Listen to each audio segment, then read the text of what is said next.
যখনই আমরা এমন কোনো পথে চলতে চাই যা মূলত কাঁটায় ভরা ছোট পাথর থাকে যা বিঁধে যেতে পারে, তখন আমরা কি করি?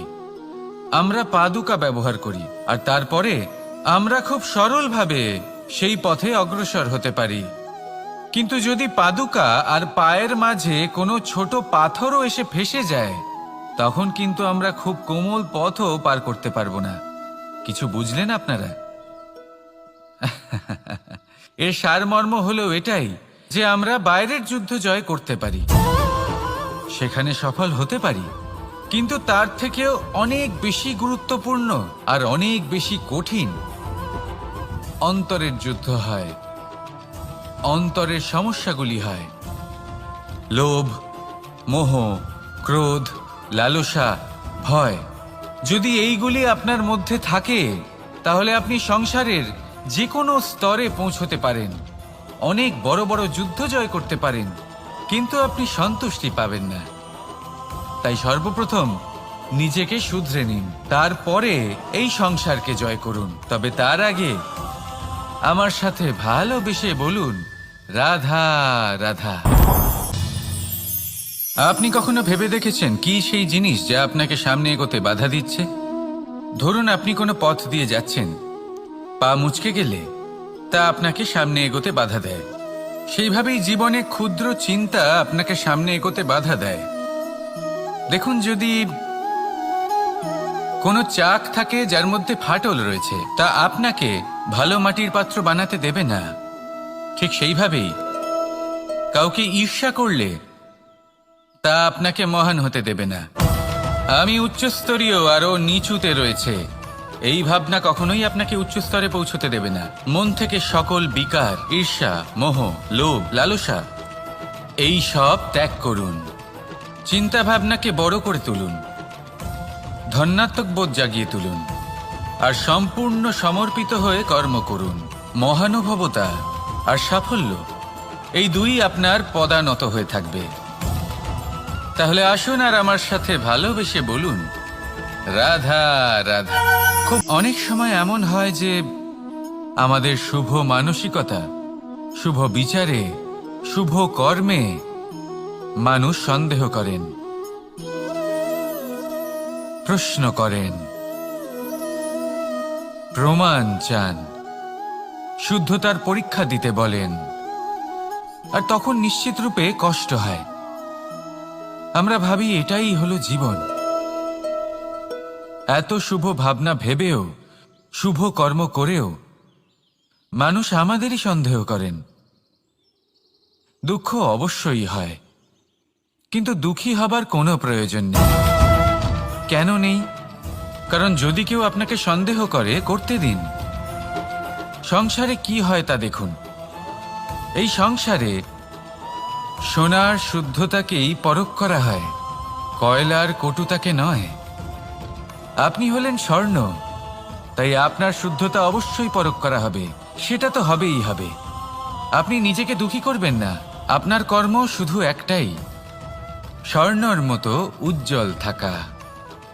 এই সংসার আপনার ভাবনা, চিন্তা, কর্ম এবং শুদ্ধতার প্রমাণ পেতেই থাকবে। তাই আসুন আর আমার সাথে ভালোবেসে বলুন, রাধা রাধা। বড় একটা প্রশ্ন করতে বলবো, সংসারের সব থেকে সুখী ব্যক্তি হলেন তিনি যিনি সন্তুষ্ট। তার কাছে সন্তোষরূপী ধন আছে যা তাকে সুখী রাখে। এবারেই সন্তুষ্টি সেটা কিভাবে আসে জীবনে? এটা আসে ধৈর্যের কারণে। ধৈর্যের এই অনুভূতি অত্যন্ত শক্তিশালী। এই ধৈর্যই কিন্তু আমাদের ধরিত্রীকে ধরিত্রী মাতা করে তোলে। কারণ ধরিত্রী মাতা ধারণ করেন, সহ্য করেন, ধৈর্য ধরেন এবং নিজের কর্ম করতে থাকেন। সেটা ধৈর্যই ছিল মাতা সীতার মধ্যে, যা রাবণের অন্ত করে দিল। এই ধৈর্যের কারণেই নারায়ণ কুর্ম অবতার ধারণ করেছিলেন, বড় একটা পর্বতকে পৃষ্ঠে ধারণ করেছিলেন এবং সমুদ্র মন্থনকে সম্ভব করেছিলেন। সেই জন্য সর্বপ্রথম মনের মধ্যে ধৈর্যকে নিয়ে আসুন। এই ধৈর্যই আপনাকে সন্তুষ্টির পথে নিয়ে যাবে, আর এই সন্তুষ্টি আপনাকে লোভ, মোহ এবং লালসার পথ থেকে দূরে নিয়ে সুখের পথে নিয়ে যাবে। আর তখন এই মন প্রসন্ন হয়ে বলবে, রাধা রাধা। এই সংসারে এমন কখনোই হবে না যে আপনি কিছু একটা করলেন কিন্তু তার মূল্য আপনাকে দিতেই হলো না। যে কোনো কাজের ইনি কি মূল্য প্রদান করেন? প্রহার সহ্য করেন। আমরা এই ধরিত্রীতে প্রহার করে মাটি খুঁড়ে তাতে বীজ বপন করি, তবেই আমরা অন্ন লাভ করি, তবেই ফসল পাই। জীবনে যদি আপনাকে সফল হতে হয়, সম্মান পেতে হয়, যশ পেতে হয়, তাহলে আপনাকে মূল্য দিতেই হবে। যদি আপনি সাফল্য লাভ করতে চান তাহলে দিন রাত আপনাকে ত্যাগ করতে হবে, যেখানে সমগ্র সংসার সন্তোষ অনুভব করছে আর আপনাকে করতে হচ্ছে পরিশ্রম। যদি আপনি সম্মান প্রাপ্ত করতে চান তাহলে আপনাকে সেই সুখ ত্যাগ করতে হবে যা সবার কাছে রয়েছে। যদি আপনি যশ লাভ করতে চান তাহলে নিজের অন্তরকে মেরে ফেলা আপনাকে শিখতে হবে, তবেই আপনি যশ লাভ করবেন। জীবনে শুধুমাত্র ধন মূল্যবান নয়, কিন্তু এই যে মূল্যের কথা আমি বলছি সেটা যদি আপনি দিতে পারেন তাহলে নিশ্চিত রূপে এটা আপনাকে আরো মূল্যবান করে তুলবে, নিশ্চিত রূপে গড়ে তুলবে। তাহলে এটাই করুন আর আমার সাথে ভালোবেসে বলুন, রাধা রাধা। অনেক সময় এমন হয় যখন মানুষ আমাদের আপনি আপনারই কি কোনো দোষ রয়েছে? কখনোই নয়। কারণ হলো এটা যে এই যে সত্য, এই সত্যের মূল্য অত্যন্ত অধিক, এতটাই অধিক যে অনেক সময় অনেক ধনী ব্যক্তিও এর মূল্য মেটাতে পারেন না। সেখানেই যদি মিথ্যের কথা বলি তাহলে এর মূল্য অত্যন্ত কম। অত্যন্ত সহজেই মিথ্যে সবার মধ্যে বিক্রি হয়। সত্যি বলতে এটা ভাবা আপনার কর্ম নয় যে লোকে কেন আপনাকে বুঝতেই পারেন না, আপনার সত্য কেন বুঝতে পারেন না। আপনার কর্ম হলো আপনার সত্যের সাথে দাঁড়িয়ে থাকা, সেই সত্যের সাথে চলতে থাকা। কারণ সত্য তার কাছেই আসবে যে সত্যকে খুঁজে নিতে চায়। নয়তো বেশিরভাগ মানুষ মিথ্যেকে নিয়েই প্রসন্ন রয়েছেন। আপনি সত্যের সাথে কর্মের পথে অগ্রসর হতে থাকুন। সত্য বেশি দিন লুকোনো থাকে না। সংসারের সম্মুখে এটা অবশ্যই একদিন আসবে, কিন্তু তখনও সেটা মানুষের ওপর সে বিশ্বাস করবে কি করবে না। আপনি কর্ম করতে থাকুন আর আমার সাথে ভালোবেসে বলুন, রাধা রাধা। কখনো কখনো আমরা কোনো কাজ আরম্ভ করার বিষয়ে ভাবি, তারপর আরো ভাবি, তারপর আরো ভাবি আর ভাবতেই থাকি। দেখুন, এটা কোনো অন্যায় নয় যে আমরা কোনো কাজ আরম্ভ করার পূর্বে তার বিষয়ে ভাবনা চিন্তা করছি, সেটা বোঝার চেষ্টা করছি, ঠিক আছে। কিন্তু সম্পূর্ণ সময় এই চিন্তায় ব্যর্থ করা উচিত নয়। যদি আপনি বেশি সময় লাগিয়ে ফেলেন তাহলে সময় আপনার ওপর অবশ্যই রুষ্ট হবে। আর কেনই বা হবে না? আপনি সময় নষ্ট করছেন আর সেটা উচিত নয়। দেখুন, নিশ্চিতভাবে ভাবনা চিন্তা করুন, বিবেচনা করুন, পূর্ণরূপে করুন, কিন্তু এটাও মনে রাখবেন যে উচিত সময়ের মধ্যে আপনাকে কর্ম আরম্ভ করতেই হবে। যদি ভাবতেই থাকেন তাহলে কর্ম আরম্ভ করতে পারবেন না। আর এই সময় অত্যন্ত বলশালী। যদি একে সম্মান করেন তাহলে তা আপনার সাথে থাকবে, আর যদি না করেন তাহলে থাকবে না। আসুন সময়কে সম্মান করুন আর আমার সাথে ভালোবেসে বলুন, রাধা রাধা। असतो मा सद्गमय, तमसो मा ज्योतिर्गमय, মৃত্যুর্মা মৃতঙ্গময়। জ্ঞান সেটাই যা অসত্য থেকে সত্যের পথে চালিত করে। প্রকাশ সেটাই যা অন্ধকার থেকে আলোর পথে নিয়ে আসে। জীবন সেটাই যা মৃত্যু থেকে অমরত্বের পথে নিয়ে যায়। এবার এই তিনটে, জ্ঞান, জীবন এবং প্রকাশ, একই রকম। শূন্য থেকে এর উৎপত্তি হয় এবং আস্তে আস্তে আপনার জীবনে বিস্তার লাভ করে। এবার আমরা এটাই ভাবি যে কেমন করে এই তিনটিকে আগলে রাখা যায়। এর উত্তর হলো, এদের আগলে রাখার প্রয়োজনই নেই, ভাগ করে দিতে হবে। কোনো বৃক্ষকেই দেখে নিন, একটি বৃক্ষ অনেক বছর ধরে বেঁচে থাকে। কেন? কারণ সে ভাগ করে দিতে জানে। সে নিজের বীজ ছড়িয়ে দেয়, এই ধরিত্রীতে দেয়, সেই বীজ যা অঙ্কুরিত হয়ে এক নতুন বৃক্ষকে জন্ম দেয়। শুধু ছড়িয়ে দিয়ে একটি বৃক্ষ জীবন দান করতে পারে। যদি কোনো ব্যক্তি জ্ঞান ছড়াতে শিখে যান, যদি প্রকাশ আলোর কিরণ ছড়িয়ে দিতে শিখে যায়, কোনো ব্যক্তি তার জীবনের সুখ ছড়িয়ে দিতে শিখে যান, তাহলে তিনি মৃত্যুর পরও মৃত হন না। এই ভাগ করে দেওয়ার সুখটাই কিছুটা আলাদা। এই সুখ অনুভব করুন আর আমার সাথে ভালোবেসে বলুন, রাধা রাধা। আপনার স্বার্থ, আপনার কামনাগুলি, আপনার অহংকারগুলি যা আপনাকেই নষ্ট করে দেয়, যদি এদের ওপর আপনি বিজয় লাভ করতে পারেন, তাহলে ধরে নিন এই সংসারে সবার ওপরে আপনি বিজয় লাভ করতে পারবেন। এই সংসারে কেউ আপনাকে পরাজিত করতে পারবে না, কিন্তু তার জন্য প্রয়োজন অনুভূতির। অনুভূতি ভালোবাসার, অনুভূতি অনুপ্রেরণার। যে ব্যক্তি ভালোবাসতে পারেন এবং প্রেরণা দিতে পারেন, তিনি চিরকাল জয় লাভ করতে পারেন। নিজের কাছে ভালোবাসার এক অস্ত্র রাখুন আর প্রেরণার এক ঢাল। জীবনে কেউ আপনাকে পরাজিত করতে পারবে না। আসুন আর আমার সাথে ভালোবেসে বলুন, রাধা রাধা। মানুষ চিরকাল বড় মানুষ হয়ে উঠতে চায়, তা হলো অনুভূতি, করুণা, মিত্রতা, মাতৃত্ব, বাৎসল্য, আর সব থেকে বেশি গুরুত্বপূর্ণ ভালোবাসা। নিজেদের এই জীবনে যদি আপনি শুধুমাত্র বস্তুর খেলাতে মেতে থাকেন, তাহলে জীবনে আনন্দ কখনোই থাকবে না। নিজের এই জীবনকে অনুভূতির পীঠস্থান বানিয়ে তুলুন।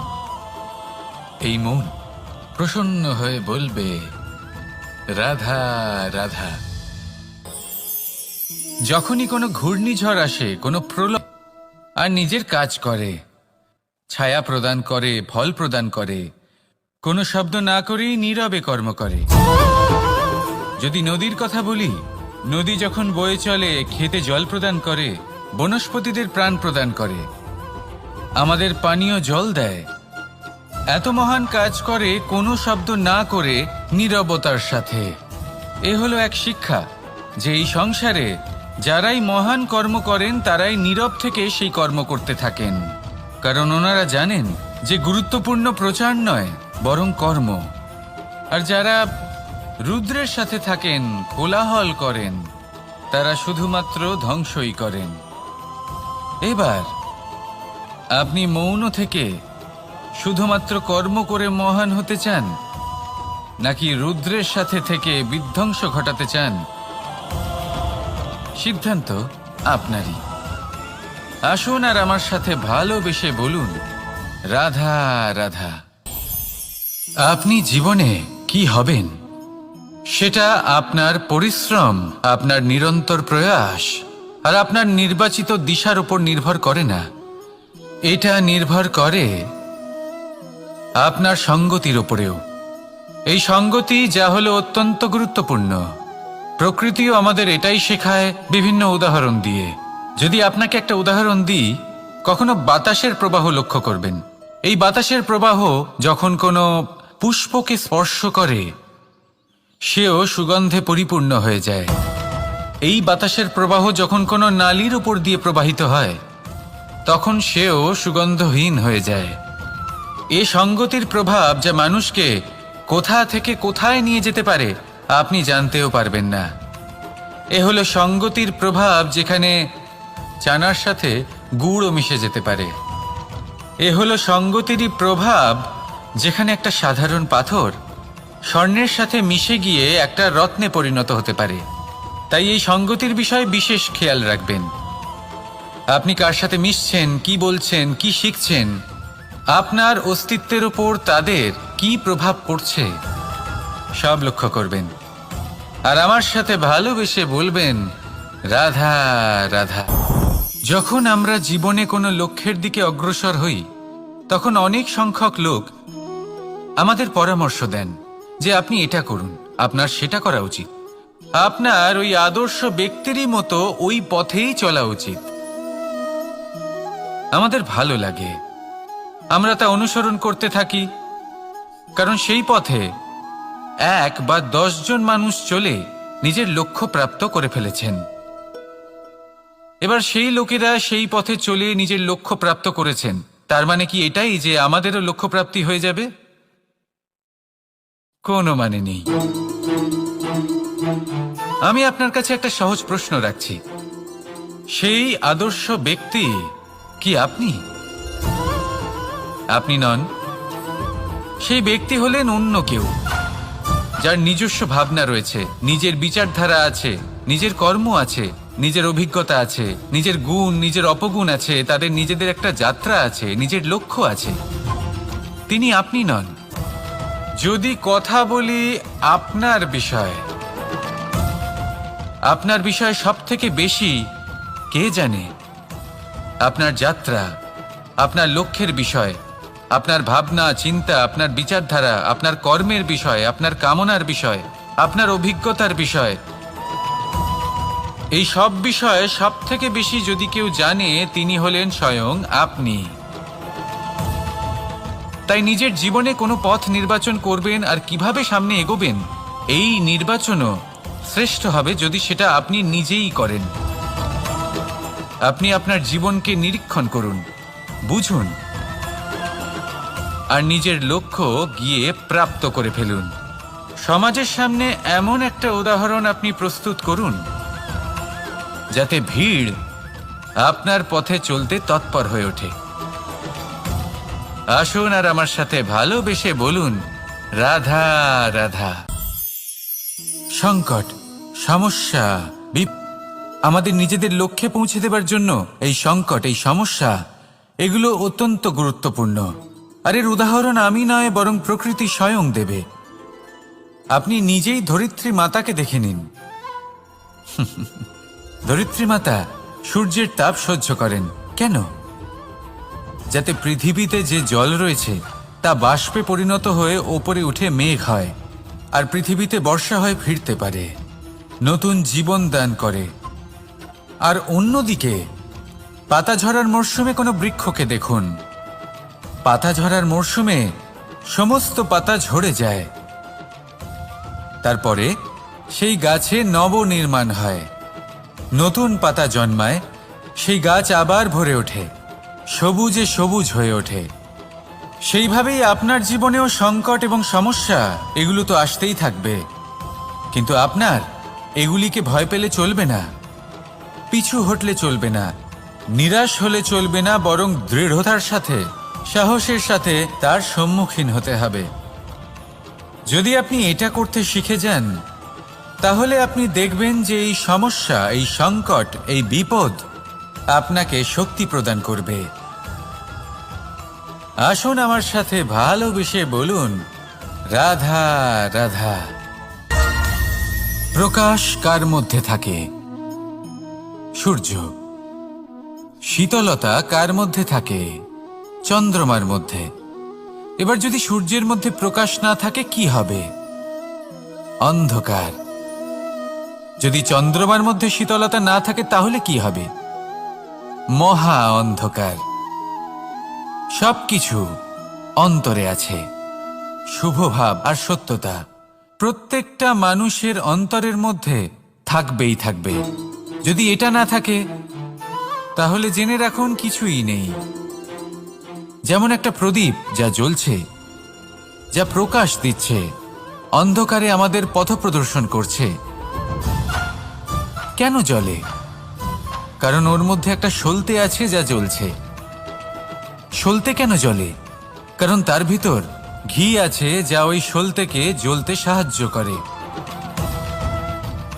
সবকিছুই আমাদের মনের ভিতরেই রয়েছে, ভালো ভাব এবং সততাও।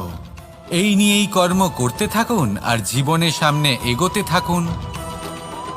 সমস্ত জীবন আলোকিত হয়ে উঠবে। আসুন আর আমার সাথে ভালোবেসে বলুন, রাধা রাধা। লক্ষ্যে পৌঁছানো অত্যন্ত কঠিন হয়। কেউ ভাবেন যে কেন এত কঠিন হয়, কেন এত কষ্ট করতে হয় লক্ষ্যে পৌঁছানোর জন্য। এই লক্ষ্য সরলভাবে কেন আমার কাছে চলে আসে না? চলুন আপনাকে একটা কথা বলি, যদি আপনার লক্ষ্য কঠিন না হয় তাহলে তাকে পাওয়া আপনার পক্ষে অসম্ভব হয়ে উঠবে। লক্ষ্যে পৌঁছানোর এই রাস্তায় আপনি যে কড়া রোদের সম্মুখীন হন, যার থেকে আপনি দূরে পালাতে চান, সেই রোদ আপনাকে প্রেরণা যোগায় যে আপনি এগোতে থাকুন। ভাবুন একজন যাত্রী যে কিনা নিজের লক্ষ্যের দিকে যাচ্ছেন, সেই পথে উনি যদি একটু ছায়া পেয়ে যান আর উনি ওখানে বিশ্রাম নেন, তাহলে তার সাথে তার ভাগ্য গভীর নিদ্রায় সেখানে বিলীন হয়ে যায়। তাই পরিশ্রমের কড়া রোদের থেকে কখনো দূরে পালাবেন না। জীবনে শুধু সামনে এগোতে থাকুন দৃঢ়তার সাথে। আর লক্ষ্য সরল হোক, কঠিন হোক বা অত্যাধিক কঠিন হোক, একটা কথা মনে রাখবেন, যে জীবনের লক্ষ্যে পৌঁছতে পেরেছে সে লক্ষ্য প্রাপ্তির জন্য আফসোস কখনোই করে না। রাধা রাধা। এই সংসারে সাফল্য লাভ করার জন্য জ্ঞানের প্রয়োজন হয়, পরিশ্রমের প্রয়োজন হয়, দৃঢ় নিষ্ঠার প্রয়োজন হয়, নিরন্তর চেষ্টা করা প্রয়োজনীয়। কিন্তু আরো কিছু আছে যা অত্যন্ত প্রয়োজনীয় এবং গুরুত্বপূর্ণ। তা হলো ভালো বন্ধু। তাদের থাকা অত্যন্ত প্রয়োজনীয়। যদি ভালো বন্ধু থাকে তাহলে সময় এলে তারা ঢাল হয়ে আপনাকে সুরক্ষা করবেন। সময় এলে অস্ত্রের মতো শত্রুকে সংহারও করবেন। যদি তিনি জ্ঞানী হন, তাদের মধ্যে সদ্গুণ থাকে, তাহলে এই সব গুণ আপনার মধ্যেও প্রবেশ করবে। তাহলে সাফল্যের জন্য ভালো বন্ধু পাওয়া অত্যন্ত প্রয়োজনীয়। কিন্তু শুধু বন্ধু কেন, ভালো শত্রুও থাকা প্রয়োজনীয়। এবার আপনি ভাববেন, এ আমি কি বললাম? যদি আপনার জীবনেও ভালো অর্থাৎ শক্তিশালী শত্রু থাকে, তাহলে আপনিও শক্তিশালী হতে থাকবেন। এই শত্রু আপনাকে প্রেরিত করবে আরো বেশি শক্তিশালী হয়ে ওঠার। কখনো কোনো হরিণকে দেখুন, তীব্র গতিতে দৌড়তে থাকে। কেন তীব্র গতিতে দৌড়য়? এই কারণে নয় যে কোথাও তার জন্য মধুর ঘাস অপেক্ষা করে রয়েছে, না। সে এই কারণে তীব্র গতিতে দৌড়য় কারণ সেটা না করলে তার পেছনে একটি সিংহ আছে যে ওকে নিজের ভোজন করে ফেলবে। তাই জীবনে বিপদ, সংকট, এই সবকিছুও হলো অত্যন্ত গুরুত্বপূর্ণ। তার সম্মুখীন হতে শিখুন আর আমার সাথে ভালোবেসে বলুন, রাধা রাধা। ধৈর্য। এই ধৈর্য কি কোনো গুণ, কোনো অনুভূতি, কোনো দৃষ্টিভঙ্গি? আমার জন্য ধৈর্য এক বাহন। আপনি হয়তো ভাবছেন, এ কেমন বাহন? বাহন তো ঘোড়া হতে পারে, হাতি হতে পারে, উটও হতে পারে, কিন্তু ধৈর্যকে বাহন বানানো মানে? চলুন আপনাকে একটা কথা বোঝাই। পৃথিবীতে এমন কোনো বাহন নেই যে তার আরোহীকে আছড়ে ফেলেনি। সেটা উট হোক বা হাতি হোক বা ঘোড়া হোক, চলতে চলতে কখনো নড়বড় করেই বসে। তারপর সেই আরোহী পরে কারোর পায়, তারপর পরে তার নিজের নজরে। কিন্তু ধৈর্যরূপী বাহন কখনো কাউকে ফেলে না, কখনো না। না সেই আরোহী কারোর পায়ে পড়ে আর না তো নিজের নজরে। কারণ ধৈর্য আপনাকে বিবেক প্রদান করে, বিবেক আপনাকে পরিকল্পনায় সাহায্য করে, আর পরিকল্পনা প্রদান করে আপনাকে শক্তি, আপনার লক্ষ্যের দিকে অগ্রসর হওয়ার। বুঝলেন? ধৈর্যকে সঙ্গে রাখুন, নিজেকে আরো ধৈর্যশীল করে তুলুন। এই ধৈর্যের সাহায্যে আরোহণ করে দেখুন কিভাবে এই বাহন আপনাকে আপনার গন্তব্যে পৌঁছে দেবে। রাধা রাধা। সংসারে এমন একটা ভ্রান্ত ধারণা রয়েছে যে সবকিছু ভাগ্যের দ্বারা পাওয়া যায়। কিন্তু ভাগ্য, প্রারব্ধ, এ তো সকলের জন্যই সমান হয়।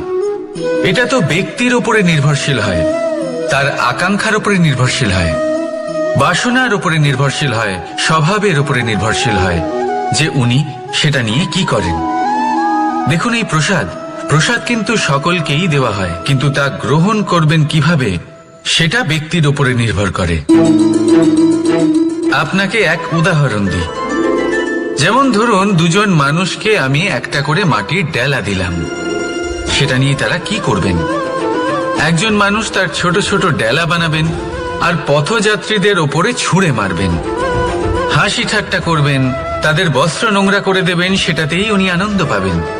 অন্যদিকে দ্বিতীয় ব্যক্তি সেই মাটির ডেলা দিয়েই নিজের জন্য একটা কুঁড়ে ঘর বানাবেন। সেই কুঁড়ে ঘর যা রোদেতে, বৃষ্টিতে, ঝড়ে তাকে সুরক্ষিত রাখবে। অনুভূতি, এই অনুভূতি বদলাতে শিখুন। এই অনুভূতি অত্যন্ত গুরুত্বপূর্ণ। ভালোবাসাতেও এই অনুভূতি হলো অত্যন্ত গুরুত্বপূর্ণ। ভালোবাসা সে বন্ধুর সাথে হোক, মা বাবার সাথে হোক, ভাই বোনের সাথে হোক, স্ত্রীর সাথে হোক, যে কারোর সাথে হোক। মনে রাখবেন, এই হলো সেই অনুভূতি যা আপনার ভাগ্য নির্ধারণ করে থাকে। তাহলে আসুন আমার সাথে প্রেমের অনুভূতি নিয়ে বলুন, রাধা রাধা।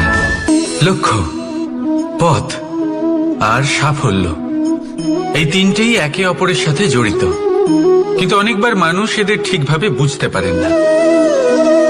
তারা ভাবেন যে যেরকম লক্ষ্য হবে সেরকমই পথ হবে। সেই মতোই লক্ষ্য কঠিন হলে পথ কঠিন হবে, লক্ষ্য সরল হলে পথও সরল হবে। যদি আপনাকে আসল সত্যের সাথে অবগত করাই, তাহলে দেখবেন সবকিছুই এর উল্টো। লক্ষ্য নিজের পথ বানায় না, পথ সেটাই যেটা আপনি স্বয়ং নির্বাচন করে আপনি নিজে বানান। সেই অনুসারেই আপনি আপনার লক্ষ্যে পৌঁছতে পারবেন। সেই জন্য জীবনে যখনই লক্ষ্যে পৌঁছানোর পথের বিষয়ে আপনি কোনো সিদ্ধান্ত নেবেন, তাহলে তা ভেবে চিন্তে নেবেন, কারণ এই পথ অত্যন্ত গুরুত্বপূর্ণ। পথ যদি শুভ হয়, তাহলে লক্ষ্য আপনা থেকেই শুভ হয়ে যায়। তাহলে আসুন আমার সাথে ভালোবেসে বলুন, রাধা রাধা। ভাগ্য আর কর্ম, এই দুই এমন শব্দ যাকে ঘিরে সমগ্র সংসার। কেউ বলে আমার ভাগ্যে এটা ছিল না, যা পেলে আমার জীবন অন্যরকম হতো। কেউ বলে আমার গত জন্মের কর্ম নিশ্চয়ই এমন ছিল, যে কারণে এই জন্মে এরকম ভাগ্য পেয়েছি আমি। এসব বাদ দিন আর একবার শান্ত চিত্তে ভাবুন। আপনি বুঝতে পারবেন যে ভাগ্য আর কর্ম এই দুই এই জন্মের। তফাৎ শুধুমাত্র এটাই যে যদি ভাগ্যের কথা বলা হয়, তাহলে আপনি এই ভাগ্যের থেকে যত বেশি আশা করবেন, তত বেশি নিরাশ হবেন আপনি। কারণ এই আশা আপনাকে কর্ম করা থেকে আটকায়। যদি কথা বলা হয় কর্মের, তাহলে নিজের কর্মের প্রতি যত বিশ্বাস রাখবেন, তত বেশি সফলতা আপনার কাছে আসবে। তাই একটা কথা মনে রাখবেন, ভাগ্য আপনার কর্ম নির্ধারণ করে না, কিন্তু আপনার কর্ম আপনার ভাগ্যকে অবশ্যই নির্ধারণ করে। রাধা রাধা নাম কত সাধারণ একটা বিষয়। প্রত্যেক মানুষ যে জন্ম নেয়, তাকে একটা নাম দেওয়া হয়, যা সে পেয়ে থাকে তার মাতা পিতার দ্বারা, না হলে তার গুরুর দ্বারা, বা কোনো আত্মীয়ের দ্বারা, বা কোনো কাছের মানুষের দ্বারা। এই নামের সাথেই সে আস্তে আস্তে বেড়ে ওঠে। কিন্তু এটাই কি সেই নাম? এই নামই কি সবকিছু? কখনোই নয়। একটা নাম সেটা যা আপনি জন্মের সময় লাভ করেন, যে নামে আপনি কর্মের পথে অগ্রসর হন। আরও একটা নাম সেটা যা আপনি আপনার কর্মের দ্বারা অর্জন করেন, আর এই নামেই আপনাকে সবাই যুগ যুগ ধরে মনে রাখে। আপনার আসল নাম সেটা নয় যা আপনাকে জন্মের সময় দেওয়া হয়েছিল। আপনার আসল নাম সেটা যেটা আপনি আপনার কর্ম দ্বারা লাভ করেছেন, কারণ সেই লাভের পেছনে প্রচুর প্রয়াস লুকিয়ে থাকে, অনেক পরিশ্রম লুকিয়ে থাকে। কিন্তু যদি আপনি চান যে মানুষ আপনার নাম মনে রাখে, তাহলে আপনাকে কর্মের পথে অগ্রসর হতেই হবে। শুভ কর্ম করতে হবে, অনর্গল চেষ্টা করে যেতে হবে, মহান কাজ করতে হবে। আর বিশ্বাস করুন, আপনি একটা মহান নামের ফল অবশ্যই লাভ করবেন। রাধা রাধা। আমি এখানে একা এই বনে বসে আছি, বাঁশি বাজাচ্ছি। কার জন্য? কে আছেন এখানে? কেউ নেই। আমার প্রজা, আমার রাজ্য, আমার পরিবার আমার থেকে অনেক দূরে আছেন। আমি সুখ দুঃখের দ্বারা বেষ্টিত থাকি। জীবনের এই চক্রে আমরা জড়িয়ে পড়তে থাকি। যতই আমরা এই সমস্যার সমাধান করি, আমরা ততই এতে জড়িয়ে পড়ি। আমরা এতটাই জড়িয়ে পড়ি যে যখন আমরা আয়নায় নিজেদের দেখি, তখন আমরা নিজেদের চিনতেই পারি না। এমন মনে হয় যেন আমরা নিজেদের হারিয়ে ফেলেছি।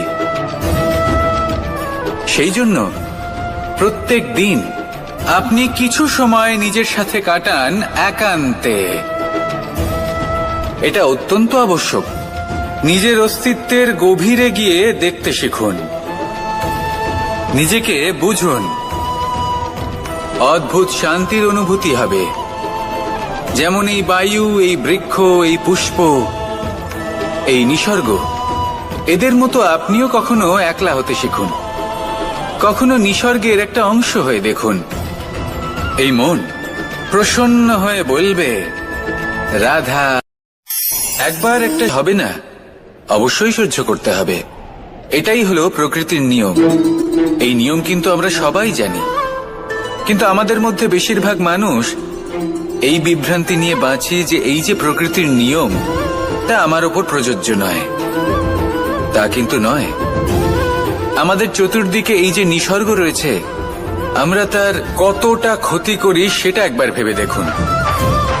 আমরা বনাঞ্চল জ্বালিয়ে দিই, বায়ু দূষিত করি, জল দূষিত করি, প্রাণীদের হত্যা আমরা করি। কেন? এই নিসর্গ আমরা নষ্ট করি, যদিও আমরা জানি যে আমরাও হলাম এই নিসর্গেরই অংশ। এবার দেখুন, শরীরের কোনো অংশে যদি আগুন ধরান, আস্তে আস্তে সমস্ত শরীরও জ্বলে যাবে। সেইভাবেই নিসর্গ যদি নষ্ট হয়ে যায়, তাহলে মনুষ্য জাতিও নষ্ট হয়ে যাবে। তাই এই যে নিসর্গ আপনি দেখছেন, এই পুষ্প, এই বৃক্ষ, বায়ু, জল, এদের সকলকে রক্ষা করুন, নষ্ট নয়। মনে রাখবেন, যদি নিসর্গ থাকে মানুষ থাকবে, যদি নিসর্গ থাকে তাহলেই জীবন থাকবে। আসুন আমার সাথে ভালোবেসে বলুন, রাধা রাধা। কারই না পছন্দ বলুন। ওদিকে যদি নুনকে দেখি, তাহলে বছরের পর বছর রাখলেও এতে পিঁপড়ে ধরে না। এবার যদি কথা বলি বন্ধুত্বের, তাহলে বন্ধুত্ব নুনের মতো হওয়া উচিত, মধুর মতো নয়। যারা সামনে এলে শুধুমাত্র মধুর মধুর কথা বলবে, পরে এতে পিঁপড়ে ধরে যাবে। এটা নুনের মতো হওয়া উচিত। প্রকৃত বন্ধু হলো সে যে সময় এলে পরে আপনার সামনে আপনার প্রকৃত সত্য তুলে ধরবে, তা সে যতই কঠিন হোক না কেন। আপনার দোষ, আপনার অপগুণ, আপনার খামতি আপনাকে বলতে পারবে, যাতে আপনি সেগুলো শুনে মেনে নিয়ে তারপর নিজেকে শুধরোতে পারেন। এটাই হলো প্রকৃত বন্ধুত্ব। কখনো নিজের জীবনের আশেপাশে মন দিয়ে দেখবেন, অনেক সময় এমন মানুষ থাকেন, অনেক বন্ধু থাকেন, যাদের দেখে আমাদের মনে হয় যে এনারা খুব কঠোর, এনাদের কথা খুব কটু। কিন্তু বেশিরভাগ এমন মানুষের মনটা যদি বুঝতে পারেন, তাহলে দেখবেন তাতে কোনো মালিন্য নেই। এনাদের মন অত্যন্ত পবিত্র হয়। যদি আপনার জীবনেও এমন কোনো ব্যক্তি থেকে থাকে, এমন বন্ধু থাকে, তাহলে তাদের আগলে রাখুন আর আমার সাথে ভালোবেসে বলুন, রাধা রাধা।